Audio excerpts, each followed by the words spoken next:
আজকে আমি শপিং করেছি, শপিং করার পর আজকে এসেছি খেতে। এরকম ছেলে এসছে, আর এই যে মা, এটা কি শুধু তাকাও, তো আজকে পিৎজা খেয়ে দেবে মা, না কিছু যাই হোক কেউ একটা দেবে। তো কী খেলেন চলো তোমাদের সাথে শেয়ার করবো। তো প্রথমেই নিয়ে নিয়েছিলাম ক্রিসপি চিকেন। এটা এখানকার একটা খুব স্পেশাল, আমার তো খুব ফেভারিট একটা ডিশ।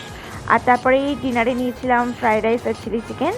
অ্যাকচুয়ালি এখন বিরিয়ানির পাল্লায় পড়ে চাইনিজ খুব একটা খাওয়াই হয় না। আর আমার হাজব্যান্ড ওরা রাইস পছন্দ করে না, ওরা নিয়েছিল মাশরুম আর তার সাথে বাটার নান। স্যালাড তো মাস্ট। তো এই রেস্টুরেন্টটা একদম সোদপুরে অমরাবতীতে অনেক পুরনো একটা রেস্টুরেন্ট। তো আগে যখন সোদপুরে কোনো রেস্টুরেন্টই সেরকম ছিল না, তখন এখানেই প্রায় আগে আমরা আসতাম। এখন আর এখানে আসা খুব একটা হয় না, কিন্তু এখানকার খাওয়ার কোয়ালিটি খুব ভালো। আমি ট্যাগ করে দেবো, তোমরা কিন্তু যারা সোদপুরে থাকো আসতেই পারো।